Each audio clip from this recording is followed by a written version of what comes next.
Thank you. Good afternoon, Council. I'd like to call this committee of the whole meeting for April 10th, 2025 to order with adoption of the agenda. Someone want to make that motion for me? Councillor Cherry, Councillor Devlin, all in favor? Motion's carried.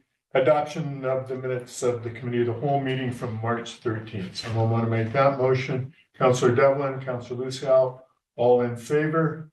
Motion's carried. Any business rising from the committee of the whole minutes of March 13th? Seeing none, I'm going to move right into delegations and presentations. We have the Food Commons project here from LFI. Ms. Randall, you want to come and do the presentation? Right here? Right there, it's Amazing. perfect. And your presentation slides are on the screen. Perfect. So Ms. Delasal will move them along for you whenever you need. Fantastic. Hey, hi everyone. Thanks for having me here today. My name's Teal Randall. I'm the infrastructure coordinator for the Food Commons project. The Food Commons project is a collaboration between the Revelstoke Local Food Initiative and the Indigenous Friendship Society of Revelstoke. So I just wanted to come here today to give an update about how the project is moving along and where we're at and where we're expecting to get this summer and spring. Yeah, I'll go through a few slides and then at the end I would love to have any questions from you guys. So we can move along to the next slide. So first, I just wanted to start by giving a land acknowledgement. So I just wanted to recognize that I'm here with gratitude, and I recognize that the land we're on and the people who walked here since time immemorial. Revelstoke is situated on the ancestral and unceded territory of the Snipes Confederacy, the Secwepemc Nation, the Silks Okanagan Nation, and the Ktunaxa Nation. And to speak a land acknowledgement is just one small step towards reconciliation, and it recognizes that we're all responsible to do better in our relationships with the land. And Food Commons is, of course, located on this land as well. So we can move on to the next one. So what is the Food Commons? It starts with our vision and mission. So up there on the board, like it says, the Food Commons is an educational and community farm that honors Indigenous foodways and supports food security for present and future generations. This is what we're building up to. The mission of the Food Commons, like I said, the IFSR, the Friendship Society, and the LFI, the Food Initiative, are working together to restore approximately 1.5 acres to 2 acres of land into a welcoming gathering space where we grow and harvest and share food and knowledge. So it's more than just a community farm. Additionally, the Food Commons will host financially sustainable programs to ensure the long-term resilience of the project. Yeah, I just wanted to point out, I wanted to recognize right off the bat that, we're going to be building a community farm and garden, but it's more than that. It's also just a place to share knowledge, gather knowledge, and grow knowledge, really importantly. That's community-wide and focusing on that Indigenous component. Yeah, I think we can move on to the next one. So this is just a bullet point list of what we intend to build. Not all of this is going to happen right away. We've applied for quite a lot of funding that will cover lots of this, and we've secured some funding that will cover some of this. So what we'll see hopefully in the next couple of years are some significant infrastructure objectives, and then to go along with that, some programming objectives that kind of help to utilize that space. So what we're going to be building this spring, hopefully, we're going to be building 20 accessible community garden beds to increase the capacity of the local food initiative's community garden space. We're also going to have about it'll be more probably like 1/6 of an acre of a biodynamic demonstration farm where we can grow food in an ecological way that feeds the community either through several different programs by donation or to the food bank, or volunteers can come and harvest their own food if they put in some work at the farm. And we're going to be using biodynamic techniques, hopefully like no-till, cover cropping, just really prioritizing soil and land health and ecological health, which then increases plant health and human health. We're also going to build out some permaculture gardens and a food forest. So working with the land and with the local ecology and kind of building it up to create both native food and non-native food that kind of work together. We're going to have approximately 1,700 square foot passive solar greenhouse.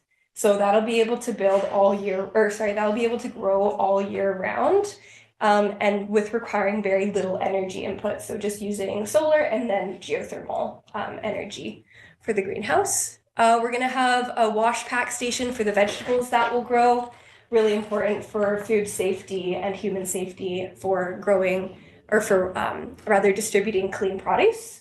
And that's called the AgriKit, which is a company based on the island.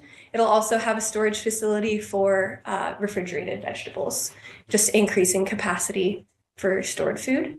We'll have a food prep and preservation covered area, which we're going to use for hosting events like canning events, other preserving technique events that will invite the community to kind of learn and share that food.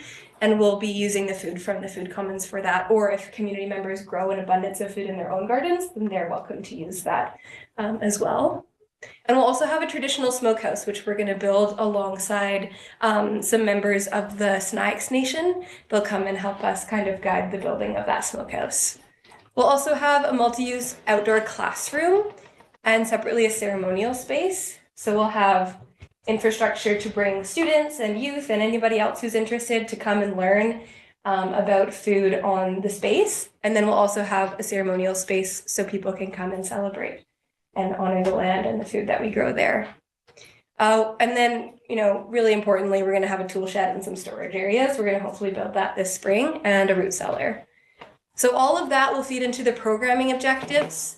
So that list right there, just kind of to go through it quickly, we've been really focusing on infrastructure so far, and the programming will kind of be starting to be built out this spring and throughout the summer and fall. So focusing on Indigenous food education and Indigenous foodways firstly, and then alongside that sustainable food program education that goes along with our biodynamic farm. We'll have the community garden bed, hopefully starting up this spring, youth and school curriculum development. We've already had some youth engagement. I've been in kind of in and out of the grade 11 and 12 environmental science class at the high school, and they've been coming to the site and doing some learning about soil science and then helping to build out a soil health plan with us. We're going to host community dinners. We're going to have a just food distribution system. And then, like I said in the mission, Food Commons is going to be a self-resilient kind of place. So we're going to build a social enterprise program that can help kind of sustain the programming and the infrastructure. Yeah, let's see. Yeah, as we build out the Food Commons, it's going to be hopefully it's going to be built by a lot of back and forth between the community. So it's going to be built based on community needs and community feedback. And so this will evolve as the program evolves. Okay, on to the next one. So what is the impact of Food Commons going to be? So with all those things that I just talked about, how is that going to impact the community? First and foremost, we want to strengthen Indigenous foodways. So we want to support the continuation of traditional and contemporary food practices, land stewardship, and knowledge sharing. So what do we mean when we say Indigenous foodways? Like I said, we're going traditional and contemporary growing methods that are based on knowledge and respect for the land. Knowledge that was been growing for time immemorial. We want to grow a food culture. So not just growing food, but creating a whole culture, a community culture that celebrates and shares food and the knowledge surrounding food. And then lastly, what we mean by Indigenous foodways is we want to practice the right to grow, harvest, and preserve food and medicine. And those rights were sometimes disrupted by colonization. So we want to practice those at the site. Food production, of course, we're going to increase food production and local food production at the site, which therefore increases local food security just by having more access to locally grown food. And that's fresh, nutritious, and culturally appropriate food. And then lastly here, another impact is community resilience. So just building an educational space for everybody, and we mean everybody, anybody is welcome, and we want to build it so that we're breaking down social barriers, physical barriers, and educational barriers for people to access this space. Okay, on to the next one. Just more impacts. The list doesn't end there. So some stats that we're hoping to meet this year, since we haven't yet broken ground, we are still hoping to get some food production underway this spring. But it'll be dependent on a few things. But if we can, then we're hoping to build out about 12 to 20 community garden beds. And those 12 to 20 beds will be able to produce about 300 kilograms of food this year alone, if they're all being utilized, which we hope they are.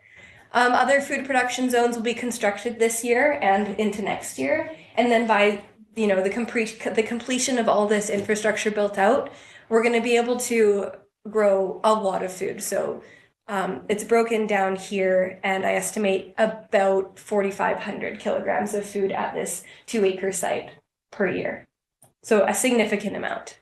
And that'll be all just going in just ways to the community. Okay, on to the next one.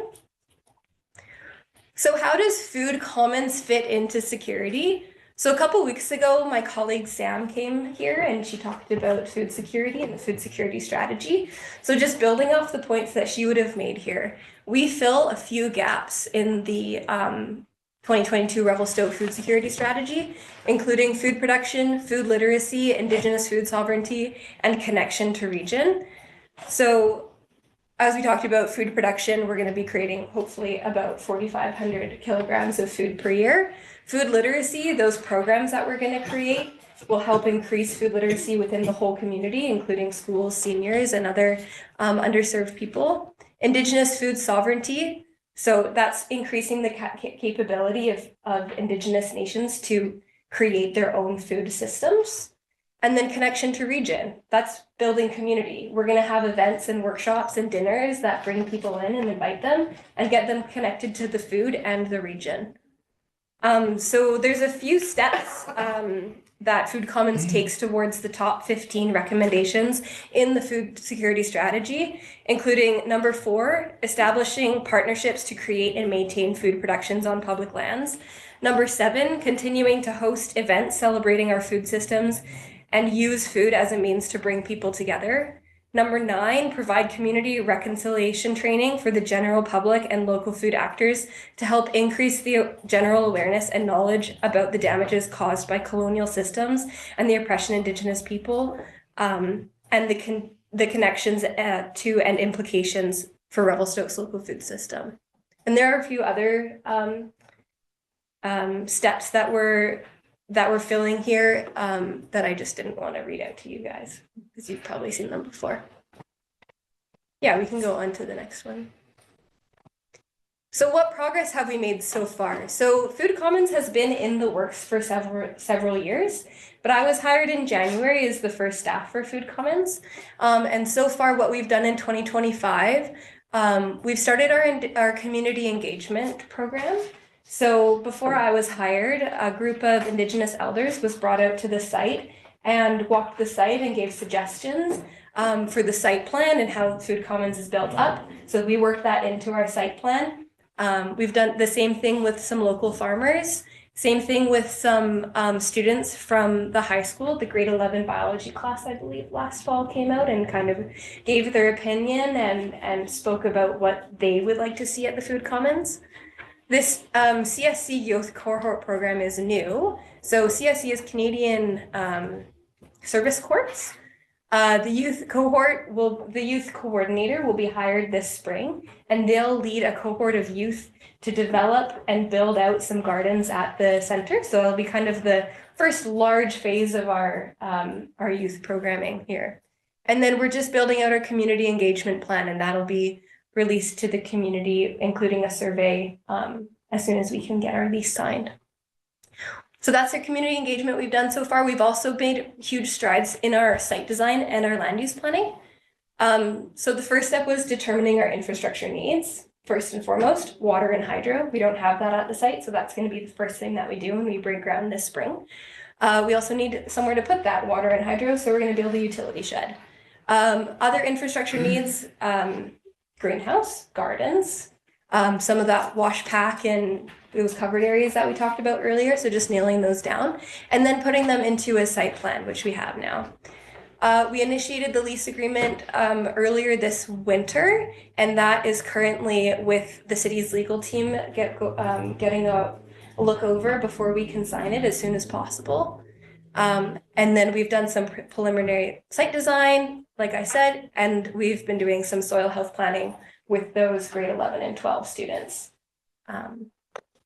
And then fundraising. A lot of my winter was spent fundraising. I applied for over $700,000 in grants. So far, we've secured just under $200,000, and we're going to start spending that as soon as we can. Yeah, so that's the progress that we've made so far. This is our work plan. This is a work in progress. Since we don't have our lease agreement signed, we can't break ground yet. Once we do, the first thing that we're going to do, like I said, is bring water and power to the site, build that utility shed, buy some tools, and start building gardens as soon as we can.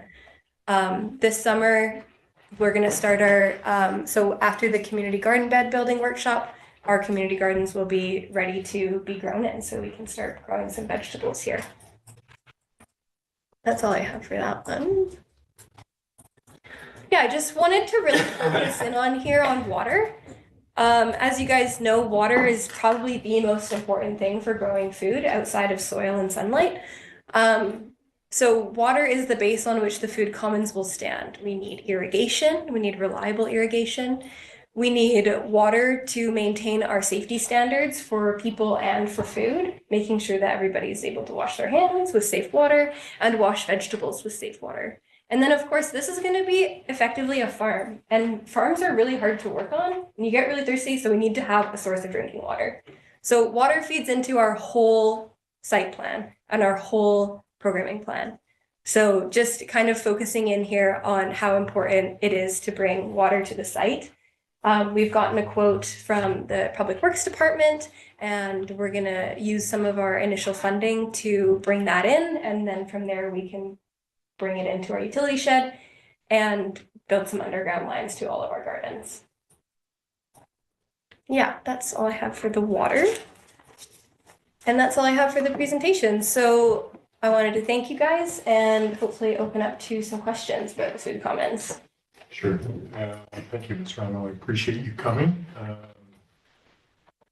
I had a meeting with Sam this past week and we talked about some of the things that I'd like to have a meeting with you at some point and just kind of go over some stuff that comes to mind. But when we're talking about the accessible community garden beds, are we talking raised beds so those who are in wheelchairs can get access to that sort of thing? Yes, absolutely. So the garden beds will be built at a height that's appropriate for wheelchair accessibility, okay. And the paths between the gardens will be built at a width that's appropriate as well. And they'll only be as wide as someone can like reach with an average wingspan from one side or the other. Okay, so any garden beds at ground level? Yeah, exactly. That's not including the demonstration farm, which will be in ground growing. Yeah, okay. And some of the other permaculture and permanent gardens will also be in ground. Okay, good.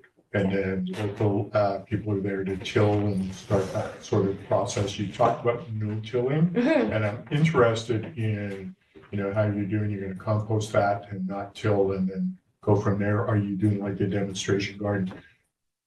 That ground has been used for driving cars on you for years and years, so it's hard packed. So yes, I'm asking those. Yeah, absolutely. You know, how you're going to be able to work that. So no till, I guess, is a bit of a misnomer because we'll do a one till. Okay. Yeah, exactly. We'll do a one till, and then from there we'll try and do as much no till practice as possible. We might have to do some power harrowing, so just disturbing the first couple inches of soil, but technically under the no till definition that still counts. Yeah. Yeah. Okay.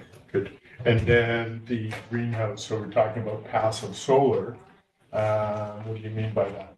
So the greenhouse that we're applying for funding for, we've not totally settled on it, but it's kind of what we're hoping to do and looking at. It's called Greenhouse in the Snow, very creative name, out of a company out of Vernon, or Armstrong rather. And they build these passive greenhouses that are built, I want to say 3 feet down into the ground. And then they have this geothermal passive heating system that's another 5 feet deep, so 8 feet down. And it's a liquid to air heat transfer system. So you're getting the mass, the heating mass from the soil that's around the site, Plus, the greenhouse is going to be south facing, so you're getting the sun all year round. Even in the winter months, you're getting less sun, of course. And then that liquid to air heating system circulates heat from the earth into the greenhouse during the colder months. And that's what you were talking about with the geothermal. Yeah, exactly. Okay. Yeah. All right, good. All right, thank you. I appreciate that. Any comments from council? Council Lucy. Thank you, Marisol. Thank you for this presentation. It's great to see all the work that you've done with the local food initiative and the Indigenous Friendship Society. Question about water. You guys talking about having a greenhouse. I'm assuming that you would need water access throughout the entire year. Yes. Are you guys the only player in the powerhouse master plan that would need water down at the site? No, I don't think we are. But as far as I know, we are the only group who has confirmed plans Okay. that need water. So I've been talking to, I believe his name is Jeff from the Paddle Sport Association. And I believe that in the master plan, or in the concept plan rather, they're hoping to have a boat washing station, and it should be just on the other side of the boxing gym from where we are. And they would of course need water. They would need summer water there. But I don't know how far they've gotten in terms of coming to an agreement yet. Okay, and then are you guys putting infrastructure in that would support all the water needs down on this site, or would it just be for your guys' water needs down for the garden? So the plan is to put a 2-inch water service to our site, to the boundary of ours, and it comes down. I didn't have a photo in there, but it comes down about in the center of our site. So it would be, we would be probably open to having other people tap into that, because a 2-inch service would service a lot of water, and we wouldn't likely exceed that, especially if we were clever with our irrigation planning. But it would be probably quite expensive for a long lateral line to be brought off of that, but it would be something that we'd be open to. Okay, and then a question about the lease. Mhm. I know you said it's in the works right now. What are the terms of the lease you're hoping for? Like, how long do you guys hope to have the lease for online? So the first term is 10 years, and then it's renewable from there. Okay, and you guys have right of first refusal? Yeah. Okay. Yeah. That sounds great. Sorry? That sounds great. Yeah, it will be great. And then any consideration you're building a shed, putting some gutters on to collect rainwater? That's a great point. We would love to have some rainwater harvesting infrastructure maybe later on. Okay. As we build out the infrastructure, that's something that we would love to have. That would include building, of course, a big storage barrel. We don't have any funding for it yet, but as we continue to apply for infrastructure grants, that's something that we're looking into. Absolutely. All right. Okay. Anyone else? Councilor Palmer? Thank you, Marisol. Thank you for the presentation and your enthusiasm for moving ahead. It's exciting. Just a question, Marisol, through to staff. I'm just trying to remember. So council endorsed this point Yeah. proceeding. Yeah. So on the lease agreement, where are we at? And what- I'd have to ask Ms. Donato as to where that's progressing, unless, Ms. Floyd, you know? Thank you, Marisol, to Councillor Palmer. We have been working back and forth with the local food initiative on the lease. We presented our standard lease. They came back with a few changes, so we are hoping to bring it to council on the 22nd of April. Great. Good. Thank you. And thank you again for the work. Anyone else have questions or comments for this round? Councilor Leonard? Yeah, thank you so much for the presentation. I was wondering if you could expand a little bit on some of the youth programming. It's mentioned a couple times in the presentation. What is your vision once you get up and running? Yeah, absolutely. So like I said, first things first is we have to build out some gardens so that the youth can engage with the space in a meaningful way. Our youth programming will likely begin hopefully as soon as this spring. We've received some funding from an organization called Videa, and that's that local youth coordinator that I was talking about. So that person will collaborate with a cohort of people between the ages of 12 and 30. It'll include a series of workshops and learning events, and then that knowledge will be culminated into design and building out some of the gardens. So that's kind of step one. Step two is building out some curricula for high school students and elementary school age students. That'll build on the curricula that the LFI already have has within the schools. Mhm. And involved in bringing people out to the site and building out our food knowledge within schools. Mhm. And then there'll be other youth programs like camps and other ways to get them down to the site. We're hoping to hire potentially this fall, although that's very kind of hopeful, some consultants that would help us put some curricula together and help us brainstorm on these ideas, but that's broad strokes what we have right now. Thank you. Yeah, thank you. That's great. Anyone else? Thanks again, Ms. Randall. Thank you all so for your much. time and for coming. Here, thanks. All right, council, we're going to move on to unfinished business. Transit update, a verbal from our Director of Engineering. Mr. Black, you're up. Thank you, Your Worship, and members of council. As I believe it was about a month ago, we did a brief presentation on where we were with transit, and questions were asked that I was unable to answer at that time, and committed to come back to you at the next committee of the whole meeting. So very briefly, we are looking to expand our distribution system of tickets, season passes, and bus passes, seasons at the mountain, chamber, to make sure that it's very convenient for the future public, visitors to get tickets whenever they can without having to go to a specific location. You can find them quickly locally. I did want to mention a really positive thing, in my opinion, and that is that Mackenzie Village is a part of their development program with phases 1, 2, and 3, which are constructed. They committed through their strata documents to contribute to the transit system annually, to provide $45 for a 1-bedroom, $55 passes for 2, and for 3 and more bedrooms, $65. What this means is it adds to the city's revenue stream of about $8,600 right now. As the next phases come online, phases 4 and 5, which represents about 200 future units, that should add another $15,000 to our revenue stream. And if we can duplicate this process with other developers in the community, we likely will be able to supplement our revenue stream and offset some of our costs, which will allow us to, if we're lucky and fortunate and driving this process hard, maybe make the system free, which I think is the ultimate goal for all of us. It's also a great incentive for all of the visitors. If they're staying in a short-term rental, having a bus pass available to them means they don't have to get in the car. Our partnerships, TR and RMR, are both fully committed to expanding the transit system. As you might be aware, we did leave people behind this year because of capacity issues. Even with all of the buses in service, we could not put everybody on the site buses that we have. You're aware of that. You know that we're looking for 5 new coaches, full-size coaches. Hopefully that will happen sometime in the future. These partnerships are so important for us for a couple of reasons: greenhouse gas emissions and building roads and capacity on the roads. If we cannot continue to enhance and continue to get people out of cars, they're going to drive. Our transportation master plan was very keen that active transportation and transit were key goals.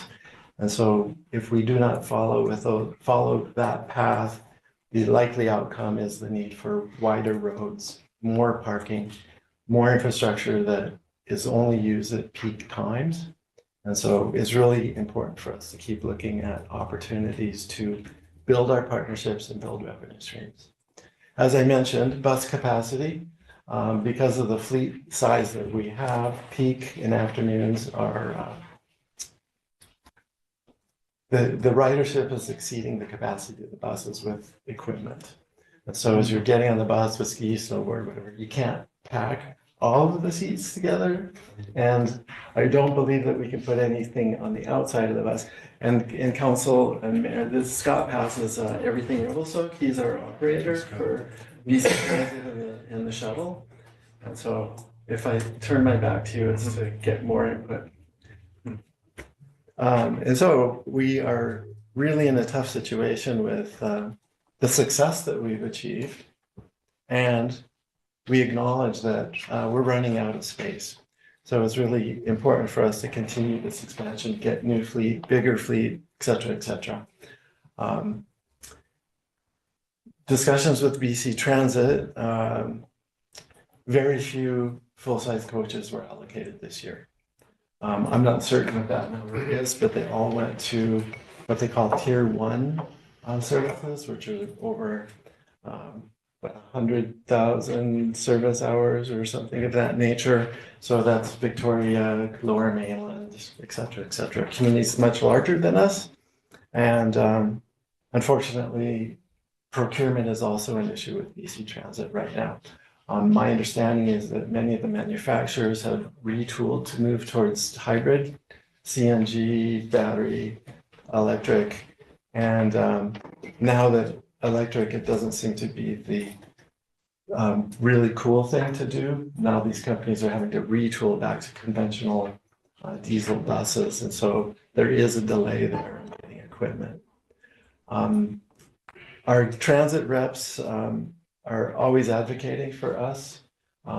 They feel that this, what we're proposing to do here is very unique and very positive. And so we will continue to work with our reps, make sure that we have opportunities to meet with leadership at BC Transit and get that fleet expanded and those service hours up. So that's goals. Scott, is there anything that I've missed at this time? Council available for any questions? It's a very soft report. There's not a lot of hard numbers in it, and open for discussion. Mr. Black, I have a question that probably you've answered before, but at one time when we were using just the buses, we weren't connecting the BC Transit buses and everything, Revelstoke buses. We had ski racks on the outside of those buses. We can't do that anymore, is that correct? No, it's not permitted anymore because of the maximum, sorry, it's not permitted anymore because of the maximum width of a bus that's permitted, and also the fact that the skis and snowboards are flopping around, the MOT won't permit it. So that's the culprit, MOT. MOT and National Safety Code. I'm teasing now. Put the blame on somebody. Seemed to be the coolest thing to do, that's why I'm asking it. You can squeeze everybody in, and by the time we're done, it looked like the chicken house. My experience in other resorts, they do have racks on the outside of buses in British Columbia. Okay, good, all right. Councilor, any questions? Councilor Cherry, Councilor Palmer. Thanks, Marcel. Director Black, you mentioned that Mackenzie Village will be contributing to the bus through their strata bylaws. Is there any mechanism, this may be slightly unconventional here, any mechanism that you or other staff can think of that would allow other STR operators in town to be required to contribute as well through, say, business licenses or any other methods? You know, I have not looked into any of those other opportunities at this time. I thought we were pretty clever in just getting Mackenzie Village into the system. However, I will certainly work with our business license folks in asking those questions and seeing if there are any opportunities. And if there are, we'll come back to you with a recommendation to implement. Thanks. Councilor Palmer. Thank you, Mayor Schultz. Thank you for the verbal. Just picking up on the mayor's questions on the ski racks, snowboard racks. And so right now, customers with skis bring the skis on board with them. And so they hold them or whatever. Okay. So there does seem to be like I can understand the maybe intuitive risk of something outside. They might fly off and something might happen, something bad might happen. On the other hand, bringing them on board, if there's an accident, then you have multiple missiles going through the, yeah. So I'm just wondering if there's, innovative thinking, the solution for that, because it seems like a part of the problem. So I'm not, I don't have an idea particularly. It just seems that maybe there needs to be some kind of forum where say, how do we solve these problems? And so I'm just wondering if there's sort of been any sort of dialogue to say, where are the solutions on this? Thank you, Councillor Palmer, and through the mayor. I also share your concerns, having seen this done in other locations, including mountain bikes on a trailer, which again, I believe is not permitted in this part of the world because they could go flying off over a bump. Is this something that could be brought up at the attack or the So transit? Whistler's a perfect example where we used to have in Whistler the skis on the outside, but that's not permitted anymore. As far as Revelstoke, we don't have any standing capacity, so everyone who's on a Revelstoke transit bus is seated. So the idea is they're seated and they're holding their snowboard or their skis right in front of them, but your point's absolutely valid. I've seen some areas where they might do is they might have a luggage area that as you get in the bus, you can stow your skis or your snowboards. But of course, if you do that, it does two things. It takes away seats, so you could lose, 4, 6, or 8 seats. Plus, it's going to slow down the loading and unloading. So if I could just elaborate on that, Scott, because the Heliski vans have these big containers on the back of the van that seems to hold the skis. Is that doable? And I know there's going to be a delay or Joe Blow gets off and gets the wrong pair of skis, et cetera, that sort of thing. So just asking is for what comes from it.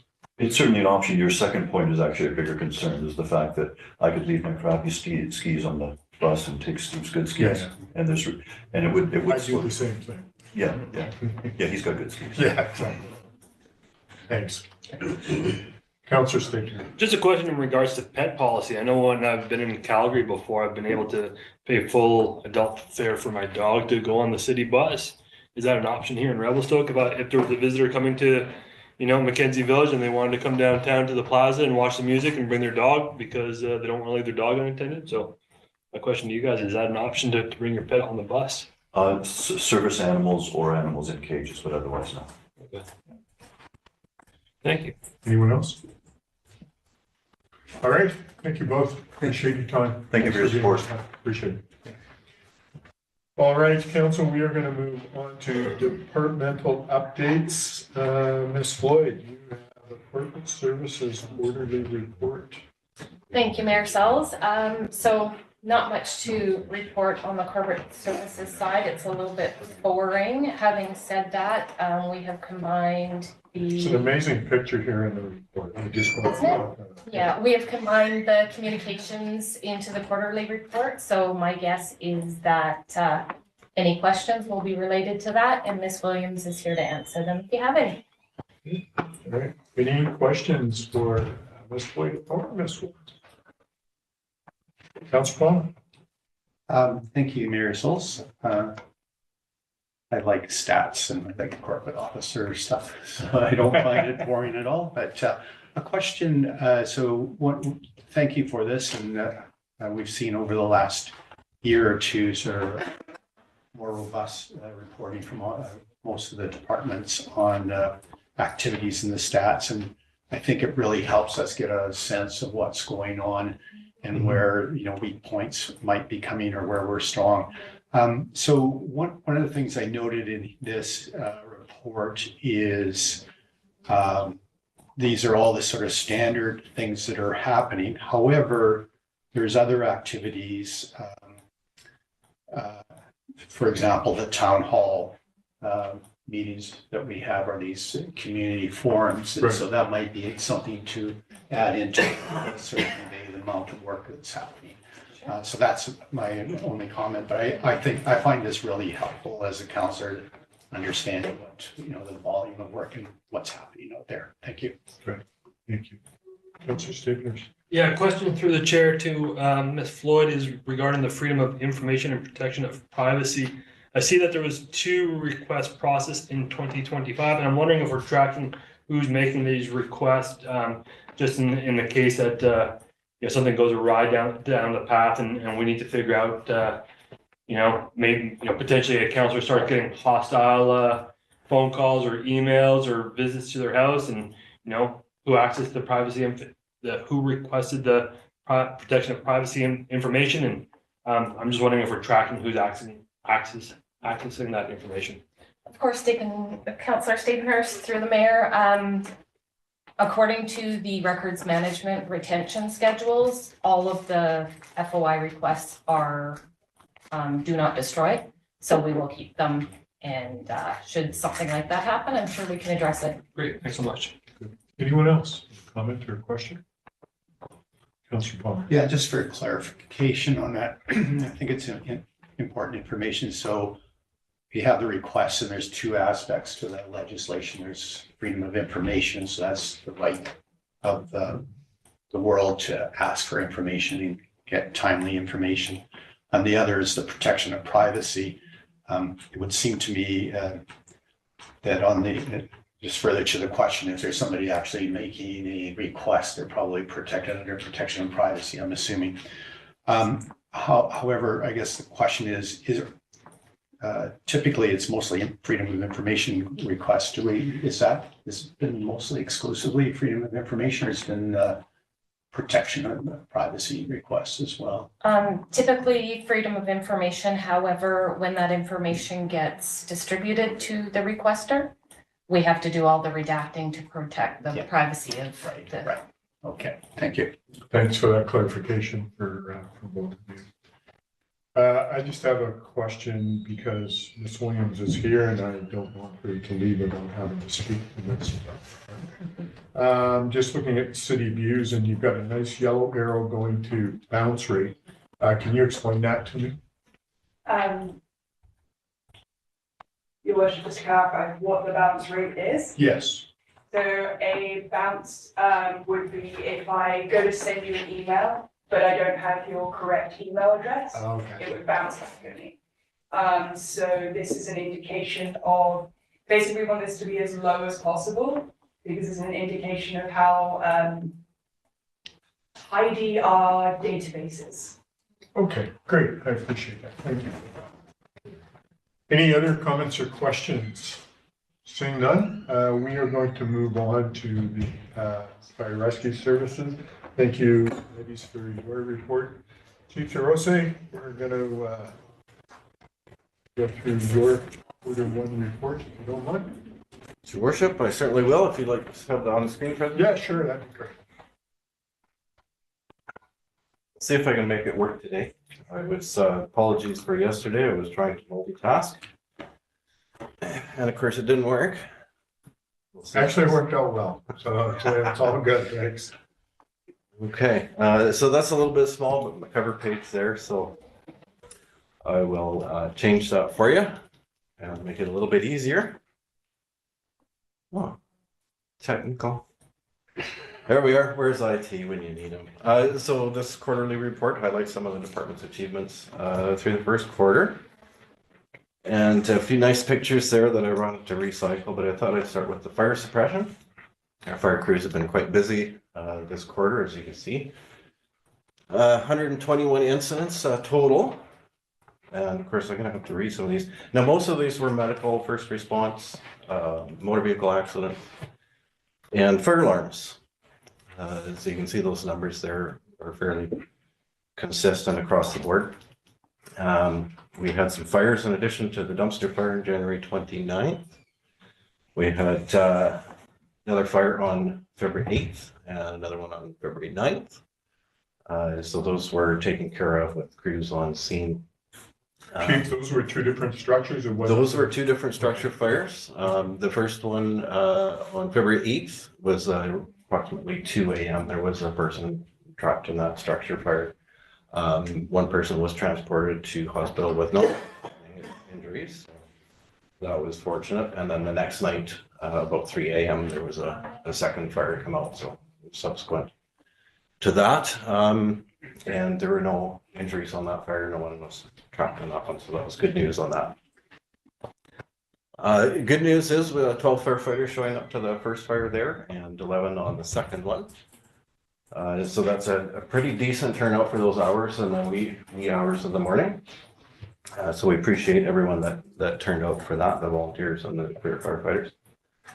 In total, so break it down a little bit. We had a total of 121. We had 45 calls in January, 47 calls in February, and then in March we had 27 calls. And for the comparison to last year's same quarter, we're up 33%, about 32.7 or something like that. Okay. So there is an increase there. So we're keeping an eye on that just to see where that goes. We'll look at the membership next. Sorry, Richard, is it appropriate to, if you don't mind, is it appropriate to ask questions as we go along? Or wait till Absolutely, we go get ahead. If you don't mind. I don't know. To there. Chief Rose, can you tell me how it's categorized and if it's in here, the most recent, what's been called bird burn? So chicken fried raven? Yeah. So that would possibly come under an item fire or in fact what it was. So there's two options. When we receive a call, it's called in as, and so it was called in as a hydropole fire. Okay.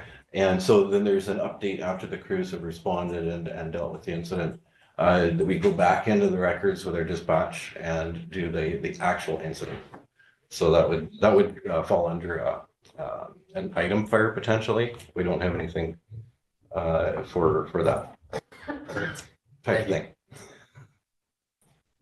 Moving on. While we're on that subject, we had that happen behind our building downtown a few years ago. And of course, they took out the transformer and the Raven was smoking for a while. BC Hydro wouldn't let me remove it. As a funeral director, they had to come and take it away. Interesting. I'm not sure why. Interesting. I just thought I'd- Well, we did clean up on behalf of the area there in the neighborhood. But I can tell you that burnt feathers are quite horrific. So, Yeah. so, All right. Yeah. Thank you. So a little bit of lightness there, just before lunch. So membership, our volunteer recruitment efforts have brought in 8 new members.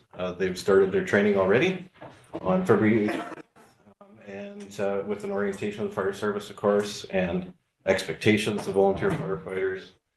They are expected to be operational by July this year. So that first 6 months of training will give them the basic operations so that they can then start responding to fires. Our total complement of volunteer and career firefighters right now that are responding operational members is 37. Which I don't know if that number has been combined for you before. We've always reported on the volunteer side of things. And just for the math there, it's 29 volunteers and 8 career firefighters. On the fire prevention side of things, our fire inspector has been able to conduct 25 fire and life safety inspections this quarter. Of those, 7 were re-inspections, so that meant that there was some sort of a deficiency that needed to be corrected and then re-inspected for that. The fire inspector also carried out 33 plan reviews and site inspections. So that's looking at site plans as planning brings them through to consideration. So we'll take a look at those and make sure that there's any of our concerns. When, something that might be of a concern for us is whether or not the roadways or the driveways and subdivisions are being designed to be able to handle the truck and turnarounds and hammerheads and those sorts of things. Okay. In addition to the building and code considerations as well. So we'll update that as we go through the year. Fire investigation property losses. We had the 3 reportable fires, so the dumpster fire and the 2 structure fires on that. Those are still, the values or the losses, I should say, are still estimated. And I'm putting an estimate of about 100,000 each on the 2 structures. The dumpster fire it's a steel can. a couple of spray cans of green paint and it'll be fine. So no loss on that one there.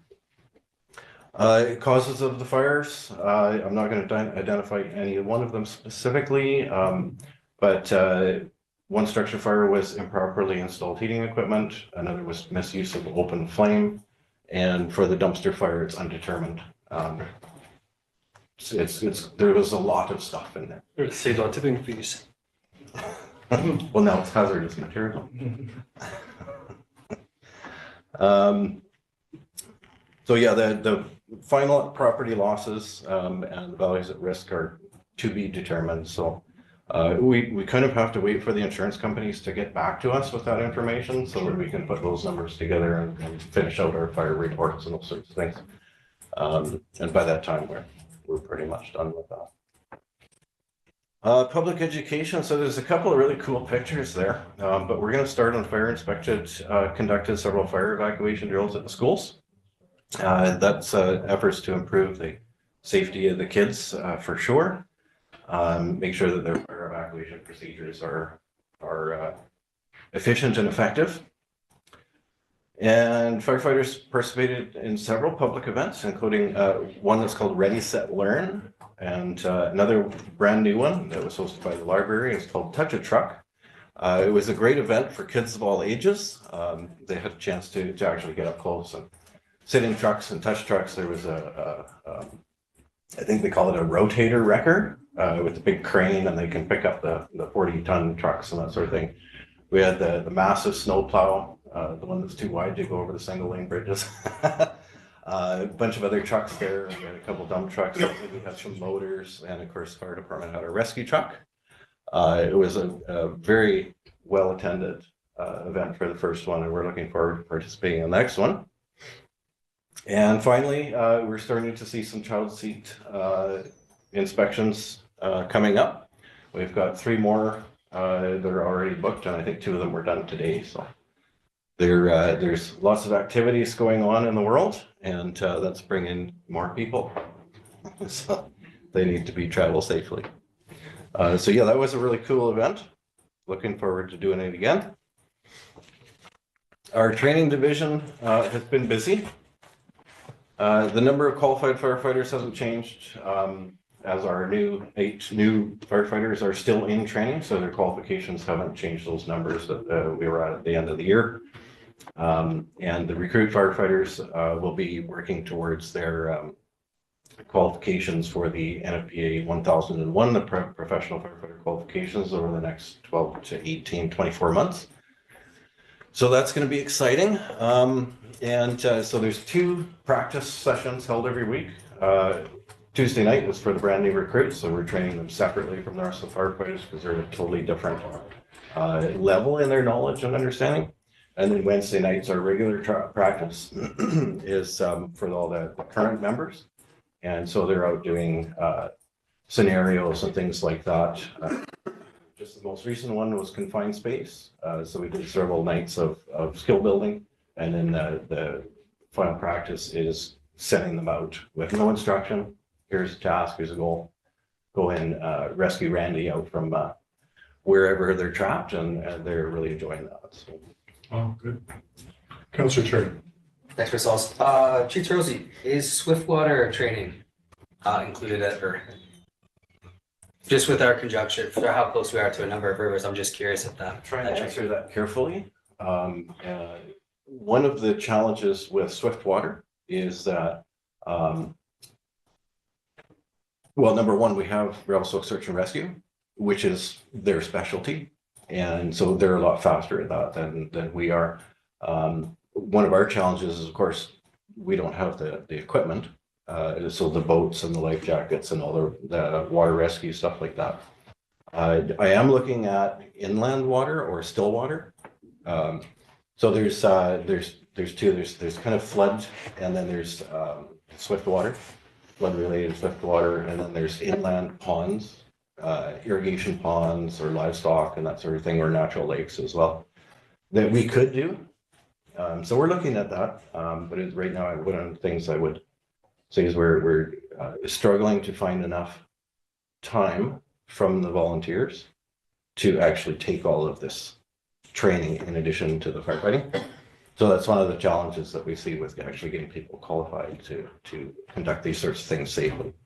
But Swiftwater would require more equipment like boots and et cetera. Understandable, thanks.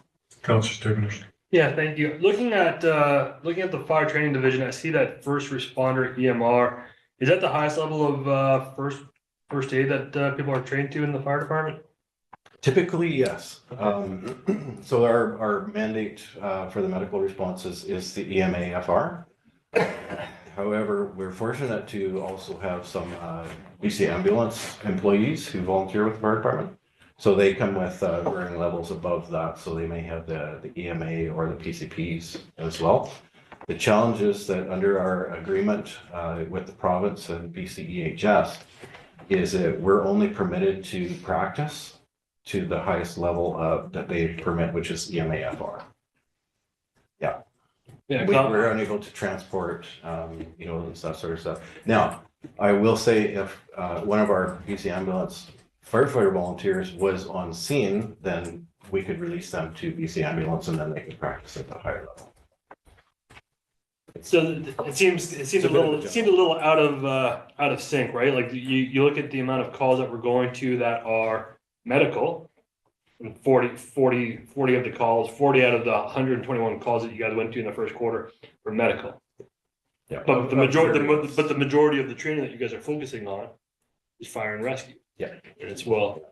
That is correct. One of the things that we try and look at is the matrix of the high frequency, high risk, low frequency, high risk, high frequency, low risk. And so we want to work in the ones that are the low frequency, that we don't do the bread and butter calls that have the highest risk. So generally we're getting, most of our medical calls are at the middle of the road, but we're getting more and more of the cardiac arrest, the purple calls, and those sorts of things. So. And there's a little bit of risk of pumping and blowing going down the road at 80 miles an hour. Unfortunately, we don't need to do that. The ambulance has that responsibility usually.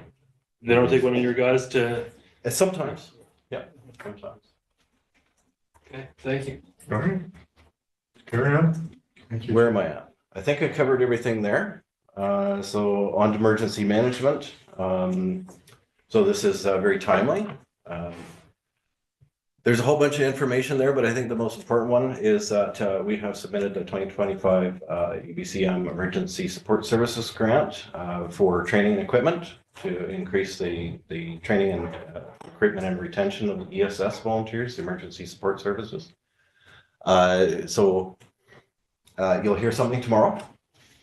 And multiple meetings have been held in the last 3 months through RAMP. It could be. There's ESS is also doing a lot of work. The RAMP is ramping up,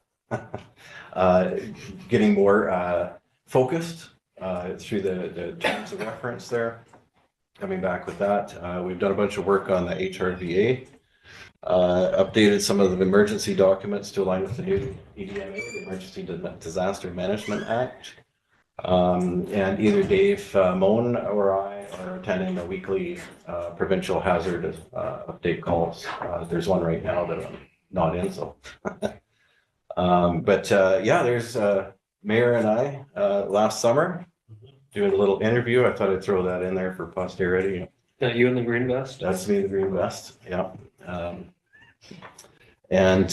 Looking pretty. And just a little plug in there for our upcoming town hall with BC Be Prepared, Prepared BC, and just a little shot of the grab and go kit there.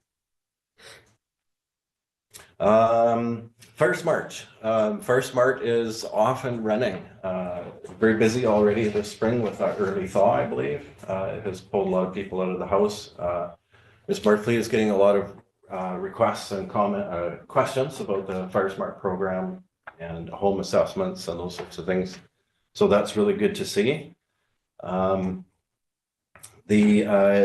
Community Fire Smart Resiliency Committee had received the Community Welfare Resiliency Plan. Oh boy. And that was subsequently provided for council as well.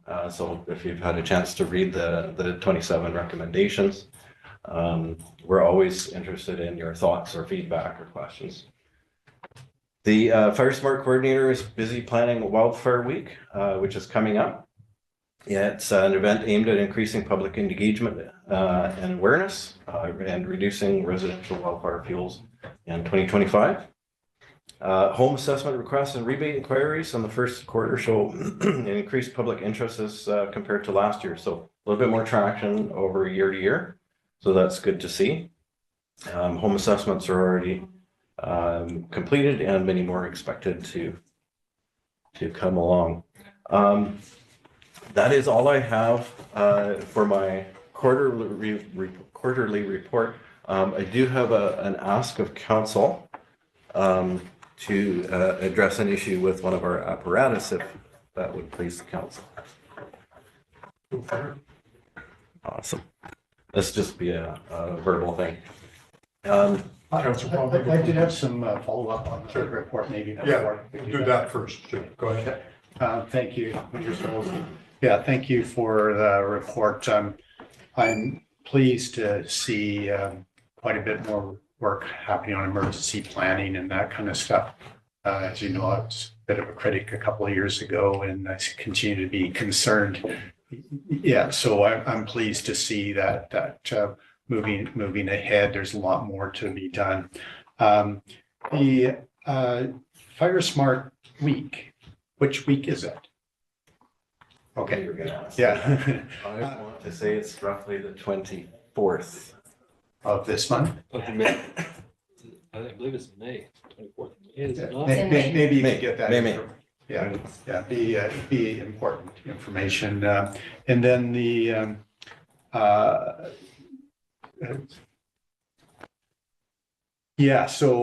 kind of interested, and then I picked up when you said you'll hear something tomorrow. How are we going to hear that something? Ms. Floyd?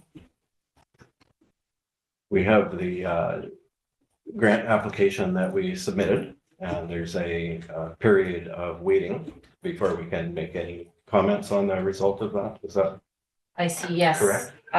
So it is likely, Councillor Palmer, that you will be advised at the next council meeting. Okay, all right. Thank you very much. Mystery always, that's good. And the town hall that's happening. So looking forward to it. So there's a date for that. That's before the Yes. Fire Smart Week. May 6th is the date, and the times are from 5 until 8. 5 till 5 till 8 on May May 6th. 6th. Yes. At the community May center. 8th? May 6th. May 6th, sorry. May Okay. 6th, 5 to 8 p.m. Community center, multi-purpose room. Okay, Just to Great. confirm, the first promotion for that will go out tomorrow in the newsletter, and then the big promotional push will go out on Monday. okay. So that's the something we'll hear tomorrow. Perfect. The Sorry. on the emergency preparations, there was at the POW Town Hall yesterday, and Cindy Pierce actually made a thing and emphasized the importance of having our own grab and go and being prepared. And I see that in your presentation as well. A specific question. So I'm looking forward to seeing, that public education piece, what should we be doing? And so that we have that general understanding. I just purchased a week or a month or two ago, one of those crank battery things, and because it's so it was a thought, so that I was trying it out, seeing what I could hear. Is there, and this might be something for the town hall or through communications, they say, well, that's great, this radio, do I go FM, AM, or there's another button on there. And I was thinking, well, it sure be nice to have a label of which channel I'm supposed to be going on, because of course, when the emergency happens, you're not going to be thinking about that kind of thing. So just that, I'm assuming there's some channel that we're supposed to go to instead of hearing crackling and trying to be a radio geek from 40 years ago. The other question that I had was regarding the car seat thing. So you say the interest of that. Again, this would be a communications thing, so that, to me, that seems like a really important aspect of that. I think I might have actually taken that training because I had grandchildren come in. I said, I have no idea what we're supposed to do with car seats now. So you try and invent it along the way. And then the last item,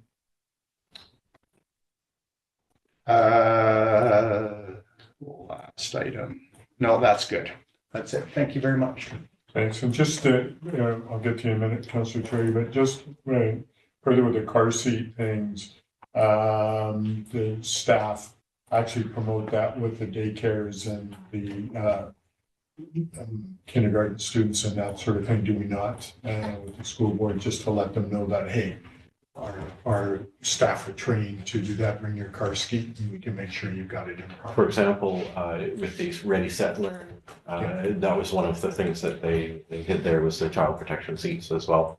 But yeah, I've got a note here to look into what we can do, maybe to expand that, maybe get something on the radio. Just further to that, Mayor Sol, so right now, if somebody wants to do that, they just phone the fire department and you'll arrange a time with them and. Absolutely. If anybody listening needs to have their child car seat checked, inspected, and any help installing it properly, they can call the fire hall at 250-837-2884 and we'll book an appointment for an inspection and help free. Great. No charge. Thanks. Awesome. Any other questions, Councillor Chair? Thanks, Marcellus. I just want to congratulate you, Chief, on your most recent recruiting success. Great numbers, and yeah, I think you should be proud of that. I do have another question about the training division. Because I haven't asked this one before. What about hazmat? Is this something on your radar? Do we have equipment? Is this on a priority scale, in your opinion, something that should be included in the future? Yes, yes, and yes. So as part of our curriculum, if you will, the hazmat awareness level is part of their training in order to become operational and start responding to calls. There's a couple of different things. So you can get the next one is hazmat operations. Since we're actually working with chemicals or spills and that sort of thing. So we do that on minor ones right now. And then the hazmat tech would be the person that actually, you're kind of looking at how you're neutralizing things, combining chemicals to take an acid and reduce it to, what's the other side of that? Base. Base, thank you. So some of the things that I'm looking at trying to get in this year is a hazmat course that is offered through the International Association of Firefighters Union. And they do this, my understanding is for free. But they are very busy and booked up quite well in advance. So as we try and improve our skills and our capabilities, that's one of the things that we want to bring in, and hoping we can book it for next year. No, I appreciate that. And the reason I brought that up is with the railroad right there and us not exactly knowing what's going through all the time, I do see it as something we should try to be. For sure. And if I might expand on that, one of the things that our primary focus, of course, with anything of significant event with the rail is going to be protecting the people first. So that typically will involve an evacuation of an area. So a larger area based on the hazards or the severity of the spill. So for example, if we had a propane car overturned, potential levee situation, we'll be looking at evacuating like 1 kilometer or 1.5 kilometers perimeter. And so that would be our first focus. And in that time, we'd be able to get Canutech and CP's own hazmat response team en route and get some assistance coming to actually deal with that thing. And then we're still hands off, kind of looking after the rest of it. So the medicals, the fires, and the things that would probably also may occur at the same time. So. Okay, perfect. Well, thanks for all that. For sure. Good. Any other questions before Chief Councilman? Yeah, to the chair, your worship, thanks. Just a follow-up question, actually, in the event of that scenario, which has been a big concern for Revelstoke for a long time, hazardous material spill on the railway. If an evacuation is required, how does the department go about doing that? Good question. There's a couple of different ways of looking at it. There's two types of evacuation. There's a tactical evacuation and there's a strategic evacuation. So depending on what the situation is, our first step is going to be tactically evacuate the people that are in immediate danger. So that's the fire department using, our voices, our sirens, or maybe our loudspeakers that we've got in the trucks telling people to evacuate the area, enlisting RCMP to assist us with that. And then as we get further into the incident, we'll be looking at the larger area and the potentials for that. And so the strategic evacuation is going to take a further role, probably still search and rescue and any other sort of agencies with the authority to assist us with that. And we'd be, the EOC would be open, and we'd be with the radio stations would be broadcasting, and Alert Ready would be toning out. So a whole bunch of different things, but sort of in a immediate, intermediate, and then the long-term view as to how we deal with it. Perhaps a great plug for alertables too, for people to sign to the alertables app. Absolutely. And that's one of the things that we're going to really focus on at the town hall. All right, any other questions? You're done, Chief, you have something else you'd like to ask of us? Well, not really ask of you, Your Worship. However, I wanted to let you know that we're sending the aerial ladder truck out of town for some major repairs. It's ladder 6 is our only apparatus, ladder apparatus. It's developed an issue with an electronic control brain. It's called NESCOM. And what's happening is it's affecting the hydraulics and is preventing us from being able to extend, rotate, and elevate the hydraulics. It's an interconnected system that is supposed to protect the truck from damage. And so it's faulty and it's interfering with the hydraulics now. So we tried to disconnect it, that didn't work. So it has to go to the hospital for fire trucks, and that's down in Abbotsford. So while it's at the Safe Tech shop, it will also address several other maintenance issues, including hydraulic oil leak at the turntable. We've got another one at the generator. We've got platform drooping, the air horns. It will also have the annual non-destructive testing done when it's there. So if you ever hear us talk about NDT, that's non-destructive testing, they load it up and measure its performance there. Anyway, it will have to head to Safe Tech in Abbotsford on April 22nd. It'll be there for about 10 days. And we'll have all the work done to it that is necessary. They're going to go over it with a bit of a fine-tooth comb, if you will, because this is, this will be the second major failure on that aerial device. So we're going to have a bunch of work done to it. It's going to come back hopefully May 2nd or thereabouts, fully certified and in good health. Do we have a truck to replace it during that time? No, we do not. So this is why I'm bringing Do we this need to rent something? Pardon me? Do we need to rent something? Unfortunately, we won't be able to Okay. locate something and go through the process of bringing it in. So I did want to address that a little bit. While it's away, we'll be relying on our ground ladders for rescue. So we'll be able to reach 3rd floor height for those sorts of things. On most buildings, depending on the slope of the ground and all that other stuff. But so there will be a slight reduction in that service level, if you will. The other thing is that it's also, if our engine 1 goes down for repairs, we rely on ladder 6, just even as a pumper. Right. Not necessarily as a ladder truck, but as our career firefighters jump in that becomes the first due while engine 1 is out for repairs. Volunteers still have engine 2 left. We've got tender 5, which is our reserve truck out at the airport. So we're going to move that up to the fire station in the meantime and keep that at the fire station, so it's much easier. If we have to use engine 2, then the volunteers can use tender 5. So juggle.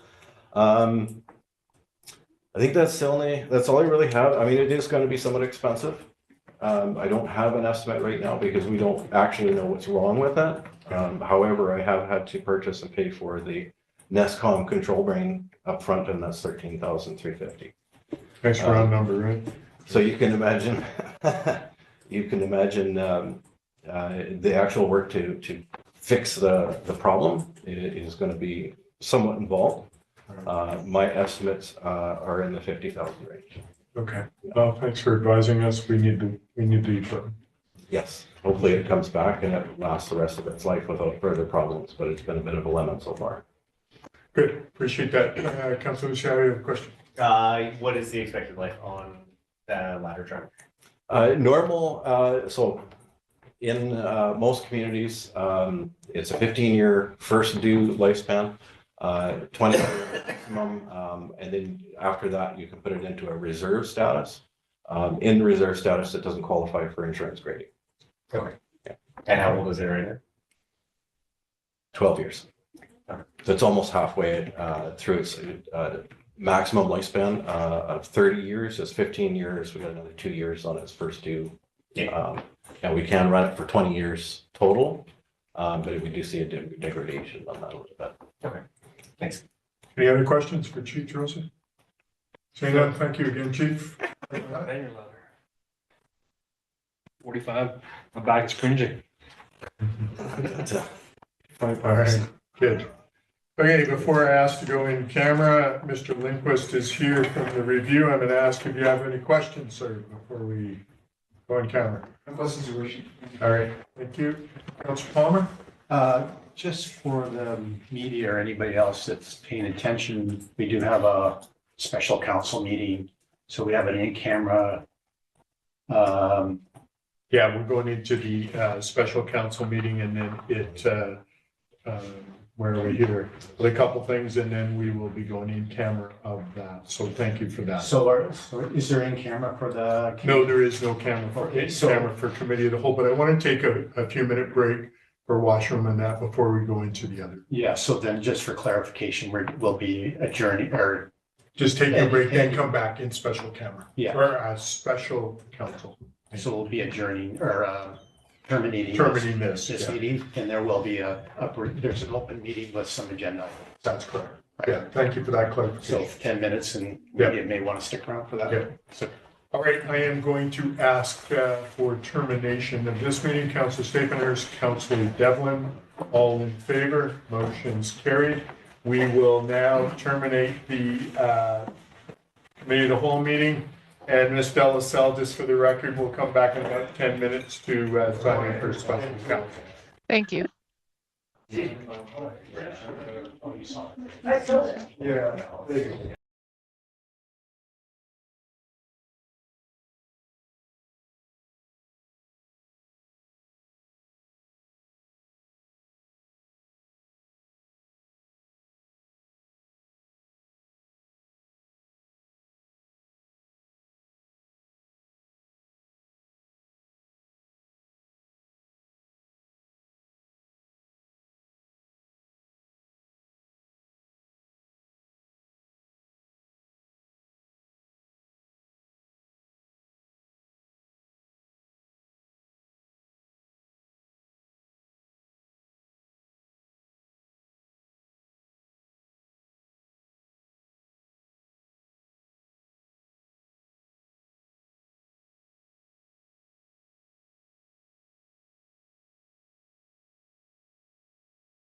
Estelle South, are you ready to go?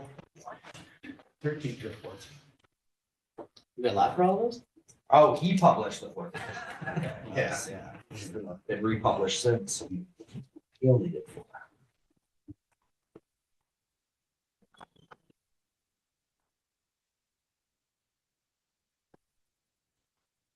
I don't know what you guys did before Wikipedia. And the internet and electricity. Janet, are you ready to go?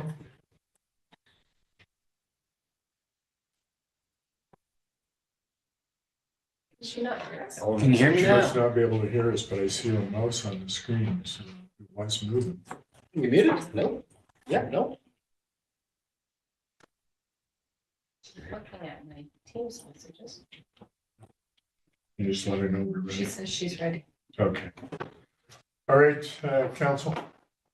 I'd like to call a special council meeting of April 10th, 2025 to order with adoption of the agenda. Someone want to make that motion? Councilor Cherry, Councilor Lucian. Just for clarification, is this live then? Are we live streamed or not? Yes. Yeah. It just seems that. I can hear you now, Mayor Souls. Sorry for Alright. that. Let's just, we'll start that over again.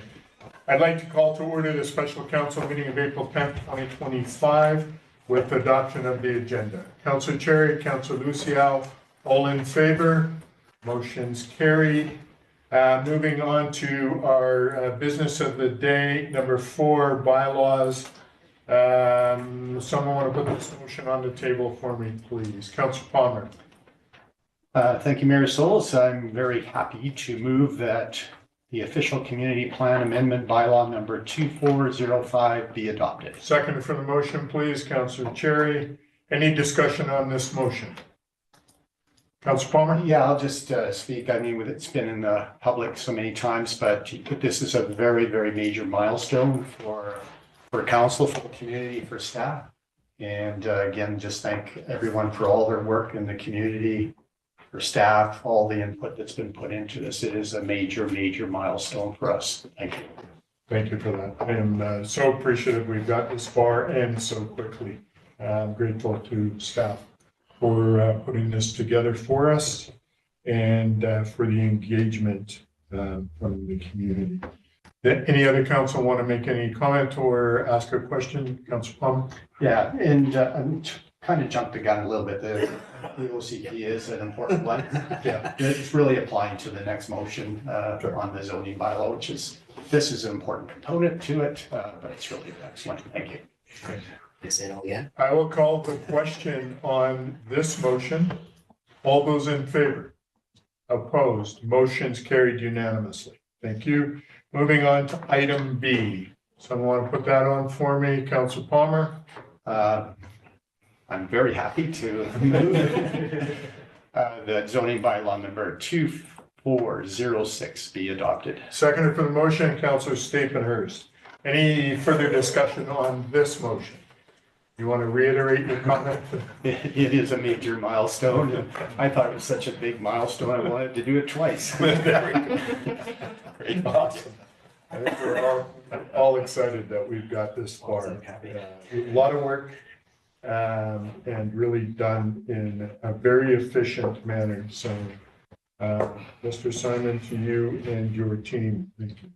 Appreciate that very much. I will now call the question. All those in favor? Motion's carried unanimously. Thank you. Moving on to unfinished business. Mr. Black, you're going to give us a verbal wastewater. This would. Yeah. You're going to give us. I love that. That's great. But just let me get this out. Wastewater treatment facility loan authorization bylaw 2411. Can the titles get any longer? Probably. Okay. Ms. Roy. Thank you, Mayor Sells. So I just wanted to let you know, I kind of led you a little bit astray yesterday or Tuesday when we spoke about the timeline for this bylaw. We do need statutory approval from the province prior to going out for an alternative approval process. As soon as we get that, I have sent them all the information they need. I've requested that they fast track it as the project has already been approved once. But then what will happen is it will come to council with a recommendation, or hopefully council will give us a recommendation to go through the AAP process as opposed to doing a referendum. So we need that before we can start the actual formal process. All right. Any questions regarding that verbal update? Seeing none, we will move on.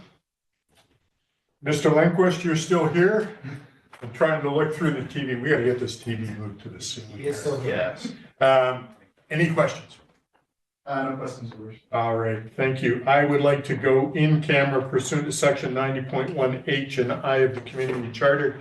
Someone want to make that motion for me? Councillor Devlin, Councillor Luciao, all in favor? Motion's carried. We will go into in camera in a moment. Make sure that we just have the essential people here in the room.